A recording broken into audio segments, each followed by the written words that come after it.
오늘도 기도하며 믿음으로 한 날을 살아가는 우리 사랑하는 성도님들의 삶 속에 하나님의 지팡이가 들려지시기를 주님의 이름으로 축복합니다. 오늘 말씀의 제목, 제가 21절에 있는 하나님의 지팡이, 이 말씀을 제목을 삼아서 함께 좀 은혜를 나누려고 합니다. 모세를 하나님이 이제 보내시는 이야기가 오늘 본문에 나오죠. 모세를 하나님이 사용하십니다. 어제도 제가 주일 설교 말씀 전하면서 교회에 대한 말씀, 성도에 대한 이야기 했는데, 하나님의 손에 붙들려서 쓰임받는 것이 왜 복이냐 하면 분명하게 기억하세요. 하나님이 쓰실 때에는요, 하나님이 쓰시는 게 하나님 두려운 하나님이에요. 우리가 하나님을 사랑의 하나님으로, 전능의 하나님으로도 표현하지만 하나님 두려운 하나님이에요. 하나님이 쓰실 때에는요, 능력을 하나님이 주셔서 쓰시지, 하나님은 쓰시면서, 부르시면서 사람이 어떻게 하나님의 일을 감당해요? 어떻게 하나님이 맡기시는 일을 우리가 감당할 수 있어요? 다 부족해요. 모세도 부족하다고 그러고 입도 뻣뻣하다고 그러고 그러는데 우리가 어떻게 하나님의 일을 감당해요? 감히. 맞죠? 그게. 그런데 하나님 다 아세요. 아시는 하나님. 그러니까 하나님 앞에 쓰임받는다라고 하는 것은 하나님이 능력도 주시고 또 모든 여건과 환경도 만들어 주셔서 하나님 사용하시는 거예요. 피한다고 능한 능수가 아니에요. 하나님이 쓰시는 게 그래서 복입니다. 능력도 주시고 권세도 주시고 지혜도 주시고 감당할 수 있는 힘도 주시기 때문에 그래요. 두 가지 이적이 오늘 모세에게 보여져요. 하나님이 모세에게 이렇게 나타나셔서 말씀하십니다. 모세가 하나님 앞에 뭐라고 이야기하냐면, 나를 믿지 아니하며 내 말을 듣지 아니하고 이르기를 여호와께서 내게 나타나지 아니하였다. 사람들이 다 신앙이 다르죠. 믿음도 다르고 믿음의 분량도 다르고 생각하는 것도 다르고 삶의 경험도 다를 테니까 모세가 하나님 스스로 계신 자다, 하나님 위에서 말씀하신 것처럼 애굽의 이적으로 치시고 이스라엘 백성을 건져내겠다 해도 그게 하나님 너에게 나타나서 너에게 말씀한 거 아니야, 이렇게 얘기하면 어떻게 하죠? 충분히 가질 수 있는 인간적인 마음이고 지혜죠. 하나님 뭐라고 그러시냐 하면, 자 2절에 보세요. 여호와께서 그에게 이르시되 내 손에 있는 것이 무엇이냐? 그가 이르되 지팡이니이다. 자, 모세가 가지고 있는 건 지팡이입니다. 근데 나중에 하나님 모세 보내실 때 오늘 말씀의 제목처럼 하나님의 지팡이입니다. 이게 바뀝니다. 모세가 가지고 있는 건 인간적인 눈에 볼 때 늘 인간적인 아무것도 아닌 수단이잖아요. 이건 수단. 나이 들면, 모세가 지금 노인이기 때문에 80이 넘었기 때문에 지팡이 가질 수 있죠. 이건 누구나 가질 수 있는 수단입니다. 그런데 누구나 가질 수 있는 수단이 어떻게 바뀌었어요? 하나님의 지팡이로 바뀌어요. 하나님의 지팡이로. 이게 다르다는 거예요. 그래서 하나님이 쓰신다고 할 때, 하나님이 보내신다고 할 때 하나님이 능력도 주시고 능히 감당할 수 있는 환경도 만들어 주시고 권세도 주신다는 거예요.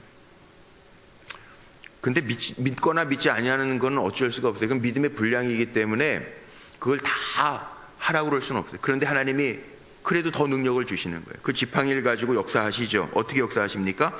그 지팡이를 던져봐라 그랬더니 3절에 던지니까 어떻게 됐어요? 뱀이 돼요. 뱀이. 그런데 뱀이 되니까 모세가 이 광야에서 뱀이 얼마나 많았을까요? 모세가 뱀 잡는 거에는 도구가 텄을 것 같은데, 광야에서 40년을, 미디안 광야에서 40년을 지났으니까. 근데 저는 뱀 싫더라고요. 도락산이라, 이게 악자 들어가는 산들이 뱀이 많아요. 이 바위산들이. 제가 어느 곳까지 봤냐면 단양의 그 국립공원 안에 도락산에서 목회할 때 땅꾼들이 뱀을 2차를 치러 와요. 2차. 엄청 돈 버는 거죠. 그 뱀이 숨어 있는 곳에 그냥 엉키고 설키고 해가지고 그냥 엄청나요. 아이들이요, 요즘 가을철까지는요, 뱀 잡아가지고 그거로 과자값 하는 거 아세요? 과자값. 애들이 뱀을 잡아가지고 그 막걸리 통 있잖아요. 거기에다가 이렇게 넣어가지고 그 독사 잡으면 8,000원 받았어요. 그때 한 30년 전이네. 벌써 30년 전에 8,000원. 그래서 제가 뱀에 물린 아이들 피 질질 흘리는 거, 그거 애들 그냥 여기 그 노끈으로 묶고 단양에 지금 여기 안태원 장로님 계신데 그 종교교회 선배님이 계세요. 그 단양 서울병원에 군의관으로 와 있던, 거기 가가지고 해독제 마치고 하는 그 수도 없이 했어요. 뱀이 됐어요. 그 뱀이 싫지 여기 지금 광야에서 40년을 생활했던 모세도요, 뱀이 되니까 뱀 앞에서 어떻게 했다고 그랬어요? 재밌지 않아요, 표현이? 제가 어제도 이거 묵상하면서 뱀 앞에서 피하매. 뱀에 대해서는 뭐 도가 텄을 텐데도 뱀은 싫어. 이게 뱀은 참 싫더라고요. 예. 예. 제 아내도 예전에 그 부엌 고치기 전에 그 뱀이 이렇게 들어왔어요. 밑에, 주방 밑에까지. 놀래 기겁을 하고. 예. 저도 화장실에 있는데 뱀 이렇게 들어와가지고 놀래고. 뱀 싫어요. 피하게 되고 아주 끔찍해요. 그런데 뱀이 됐단 말이에요. 근데 하나님 또 뭐라고 그러시는지 한번 보세요. 4절. 참 재밌어요. 이게 여호와께서 모세에게 이르시되 내가 손을 내밀어서 그 꼬리를 잡으라. 뱀 잡아보신 분들 뭐 요즘엔 별로 없으실 텐데 군대 갔다 오신 남자분들은 그래도 워커로 뱀 잡잖아요. 그 산악행진하거나 이런 뱀이 가끔 나오거든요. 뱀 잡을 때 뭐 잡을 경험은 별로 없으시겠지만 남자 군대 갔다 오신 분들은 아시죠? 뱀 잡을 때 꼬리 잡아요, 머리 잡아요? 모르시겠어요? 머리 잡아요, 머리. 뱀은 꼬리 잡으면요, 머리로 물어요. 이게 뱀은 힘이 얼마나 센데 꼬리 잡으면은 서가지고 딱 물어요. 예, 그러니까 뱀 잡을 때에는요, 저도 막대기로 머리를 누르든지 아니면 워커발로라도 머리를 눌러야지. 그럼 꼬리로 움직여도 그건 괜찮아요. 그런데 꼬리를 잡으면요, 물려. 자, 근데 여기 하나님 뭐라고 모세에게 말씀하십니까? 내가 손을 내밀어서 뭐를 잡으라고요? 왜 뱀을 잡는 거 모세가 몰랐을까요? 뱀 잡는 법을? 꼬리를 잡으래요. 기가 막히죠, 기가 막혀. 하나님 뭘 요구하시는 걸까요, 이게? 예? 순종을 요구하시는 거예요. 하나님 말씀, 이게 믿는지, 팥으로 메주를 쏜다고 해도 하나님이 하시면 하신다는 거잖아요. 그러니까 믿는지 안 믿는지를 테스트 하시는 거예요. 모세가 손을 내밀어서 잡았어요, 안 잡았어요? 어린아이 같이 자꾸 질문해서 죄송합니다. 잡았어요, 안 잡았어요? 잡았어요. 뭐가 됐어요? 뱀에게 물렸어요? 아니에요. 지팡이가 됐어요. 자, 신앙생활은요, 이렇게 하는 겁니다. 신앙생활 믿음 좋다고 하는 분들 보면 다 자기 생각대로 해요. 하나님은 원하시는 방법이 있어요. 그러니까 우리가 기도하면서요, 잘 생각해야 됩니다. 내 방법인지 하나님의 방법인지를 잘못 선택하고 가면 길이 다릅니다. 길이 다릅니다. 우리 성도님들이 목회자를 위해서 기도하실 때에도요, 잘 기도해 주셔야 돼요.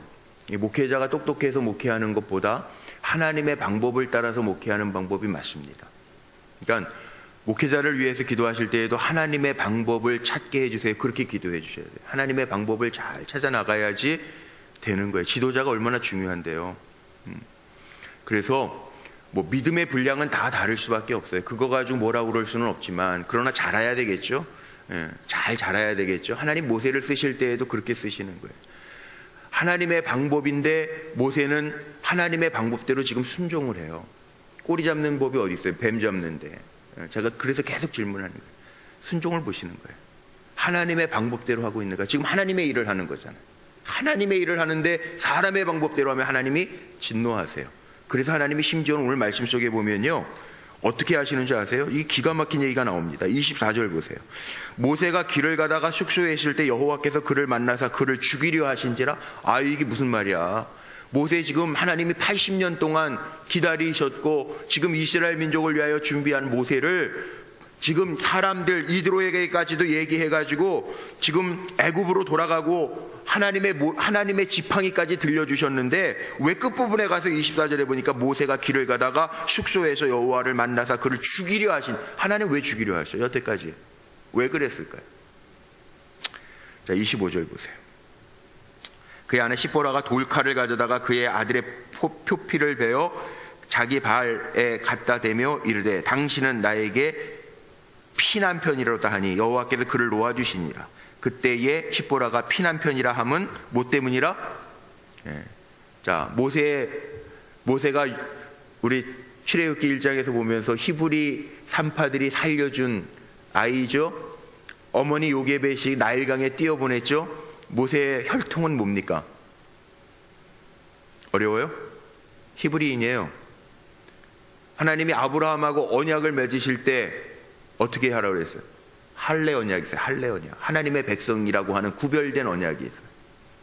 모세가 하나님의 일을 감당하는데 하나님의 언약 아들들에게 행했습니까? 안 행했습니까? 안 행했어요. 자, 하나님의 일을 할 때 제가 하나님의 방법하고 같이 얘기하는 이유가 여기에 있어요. 하나님의 일을 할 때 하나님의 방법을 찾아내지 못하면요, 하나님이 적대감을 가지시고 죽여버릴 수도 있는 거예요. 이거 무서운 얘기죠. 하나님 전 무서워요. 야, 하나님의 방법이 있는데 하나님의 방법에서 어긋나면 안 되는구나. 이 다시 한번 마음속에 새기게 됐어요. 하나님의 방법 찾자. 하나님의 방법. 우리가 오늘 하루를 살아도 우리가 내 삶의 주인이 하나님이십니다 고백하면서 사는 하나님의 백성인데, 하나님 앞에 기도하고 내 방법대로 내 목적과 내 욕심과 내 지혜와 내 방식대로만 살아가면 하나님 안 기뻐하세요. 여기 오늘 이 말씀 잘 새겨야 돼요. 그러나 하나님 앞에 순종하면요, 하나님이 다 붙여주신다는 거예요. 이건 어떻게 해야 되냐면 끝까지 하나님의 방법으로 살아야 돼요. 끝까지. 변하면 안 돼요. 보세요. 하나님이 첫 번째 이적도 기가 막힌 지팡이가 뱀이 되고 뱀이 지팡이가 되고 하나님께서 순종하는 자에게 보여주시는데, 그것도 믿지 않는 사람이 있다. 그럼 그것도 믿지 않으면 믿음의 분량이 다르니까 내 손 한번 이렇게 품어봐. 품었어요. 내봤어. 뭐가 됐어요? 문둥병이 됐어요. 다시 품어봐. 품었어요. 뭐가 됐어요? 정상이 됐어요. 이게 순간적으로 이게 될 수 있어요? 없어요? 인간적인 생각으로는 불가능하잖아요. 그런데 하나님은 다 하셨다는 거예요. 다. 11절에 보세요. 누가 사람이 입을 지었냐? 누가 말 못하는 자, 듣지 못하는 자, 듣는 자, 맹인 누가 만들었느냐? 하나님 만드셨다는 거예요. 이거 인정하면서 주의 일 감당하라는 거예요. 믿지 않는 사람은 이 두 표적을 보여줘도 믿지 않는 사람은 또 있습니다. 그러니까 믿음의 분량은 다 다릅니다. 그럴 때에는 나일강에 물을 떠다가 한번 뿌려봐라. 하나님 뭐 별 기다리시는 하나님, 좋으신 하나님이신 거는 사실인 것 같아요. 그래도 믿음의 분량 따라 다른 사람들이 있으니까 그것도 품고 가는데, 우리가 중요한 거는요, 하나님 앞에 순종하면요, 하나님이 누구를 붙여줘요?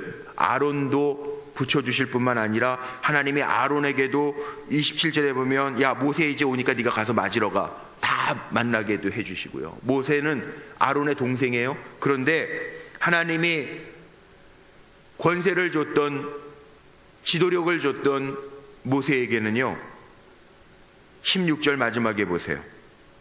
그가 너는 그에게 하나님같이 될 것이라. 이게 주의 권세를 주시겠다는 약속의 말씀이에요. 자, 그렇다면 우리가 기억해야 될 게 있습니다. 연약할 때에는 하나님께서 강하게 하셔서 쓰십니다. 하나님이 쓰시려고 작정한 사람은, 연약한 사람은 강하게 해서 쓰시고요, 없는 사람은 있게 해서 쓰시는 하나님이에요. 그리고 하나님이 쓰시는 방법은요, 잘 깨닫고 순종하면 하나님 쓰십니다. 그래도 하나님 앞에 난 쓰임받기 싫어요 하면 할 수 없어요. 그러면 안 쓰임받고 마는 거지. 그러나 하나님이 쓰실 때에는 하나님이 복 주셔서 쓰시고 강하게 하셔서 쓰시고 채워주셔서 쓰시니까, 순종하는 사람도 붙여주시니까 염려하지 말라는 거예요. 그러나 하나님의 방법이 아니고 하나님의 말씀이 아니고 하나님의 언약이 아닐 때에는, 여기 오늘 모세 그렇게 다 갖추셔서 보내시면서도 하나님이 모세를 만날 때 죽여버리려고 하셨다. 여기에는 무슨 얘기가 있어요? 전반부에는 잘 나가다가 갑자기 반전이 확 됩니까? 끝까지 하나님의 방법으로 가라는 게, 끝까지 하나님의 방법으로, 신앙의 행위로. 믿음이라고 하는 게 드러나지 않아요. 뭐 예를 들면 뭐 아무개 장로님, 아무개 권사님 누가 더 믿음 좋을까요? 드러나는 거 보면 이게 보이는 거로만 보면 뭐 장로님이 훨씬 나을 수도 있죠. 왜? 직분도 장로님이고 하니까. 근데 하나님은 그렇게 보시지 않아요. 하나님의 말씀에 얼만큼 순종하고 우리의 삶의 방식과 방법과 그 다음에 하나님을 얼마나 많이 의지하는가를 하나님 보세요.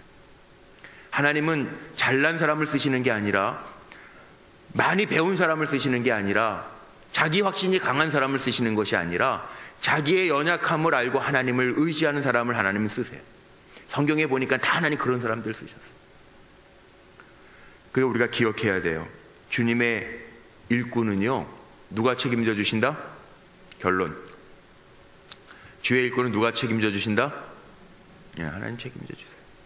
그러니까 하나님의 방법에서만 벗어나 있지 않으면 하나님이 하신다라고 하는 말씀이 오늘 본문의 말씀이에요. 그러니까 우리는 믿음이 있다라고 하는 것은 내가 하나님의 방법대로, 말씀대로 살고 있다라고 하는 말과 같은 말입니다. 오늘도 한 날 우리가 살아갑니다. 저는 기도는 하지만 우리 성도님들 100% 내가 다 이해한다라고는 생각 안 해요. 그러나 저는 그렇게 하나님 세우셨으니까 말씀 전하는 거죠. 말씀대로 전하면서 그렇지, 하나님의 방법이 있지. 우리가 신앙 행위를 한다라고 하는 것 자체가 하나님의 말씀대로 사는 거지. 우리 하나님의 말씀 테두리 안에 있으면 하나님 책임져 주세요. 우리 살든지 죽든지 다 주의 것인데 걱정할 게 뭐 있어요. 그러나 하나님의 방법대로예요. 하나님의 방법대로. 오늘도 우리가 한 날을 살 거예요. 생명, 그것도 다 달라요. 믿음의 사람들도 생명이 다 달라요. 기간이 다 달라. 얼만큼 살든지 몰라요. 그런데 우리 하나님 앞에 영원히 살 거예요. 그러니까 하나님의 방법대로 살다가 하나님 부르시면, 그래, 내가 너에게 맡겨놓은 거 다 이루었어. 됐어. 수고했어. 너는 내 방법대로 산 나의 종이야. 그리고 인정받고 칭찬받고 생명의 면류관 받으면 돼요. 그렇게 살아갈 수 있는 믿음의 용기가 저와 여러분 안에 가득하시기를 주님의 이름으로 축복합니다. 기도하시겠습니다. 모세가